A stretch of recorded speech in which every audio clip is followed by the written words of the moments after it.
There's something unusual going on in our nation's skies. President Biden needs to communicate and level with the American people. About 2 weeks ago, the American people learned that a Chinese spy balloon had crossed into our airspace and was taking its time surveilling our homeland. We watched it tour a big chunk of the country before the administration finally, belatedly, took it down. Since then, the public has seemingly heard about another new unidentified flying object, seemingly on a daily basis. Yesterday, one of our F-16s shot down something they still have not identified near Lake Huron. The day before that, in consultation with Canada, an American F-22 shot down something else over the Yukon. The day before that, we took out something else over Alaska. The administration has still not been able to divulge any meaningful information about what was shot down.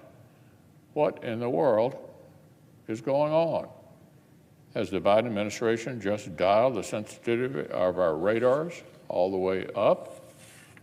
If so, what are these objects that we are just now noticing for the very first time? Are they benign science projects and wayward weather balloons, or something more nefarious that we've somehow been missing all this time? President Biden owes the American people some answers. What are we shooting down? Where did they come from? Whether they are hostile or not, is there coherent guidance about when to shoot them down? If the administration knew all along about China's surveillance efforts, why did it not have options to shoot that balloon down before it maneuvered itself all across the country? Did the right people in the government know about this surveillance threat? Did ODNI and DOD not adequately share intelligence about the growing threat? How did we get into a position where the greatest nation in the world doesn't know what is traversing our own airspace? How long has the domain awareness gap that NORTHCOM Commander General Van Herk has identified existed? And what has the department done about it? The Commander-in-Chief owes the country some answers. Now, on one final matter, this morning I was saddened to learn of the passing of my good friend Ted Lerner, the only person I'll recognize as an even bigger fan of the Washington Nationals.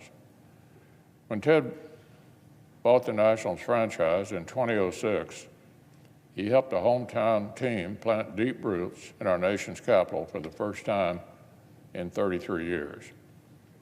And season by season, his leadership built the team that would bring home Washington's first World Series title in nearly a century. True Nats fans consider ourselves lucky to have been here for the historic run that Ted orchestrated. But even in a transient place like Washington, the whole city has been fortunate to be touched by the Lerner family story. Ted, of course, was a Washingtonian from the beginning, kindergarten through law school. After serving in the Army during the Second World War, he met his wife Annette here, and at every step of the way, Ted's success was a family affair. He got a front row seat to the hardworking, enterprising spirit of his immigrant parents. He got his start in real estate with a loan from none other than Annette, who at the time had the only paying job between them. And the family Ted and Annette built together has been involved in every facet of the venture that transformed the DC skyline and put the Capitol Dome squarely over left center field. So today, my prayers are with the Lerner family as they mourn a truly distinguishing life.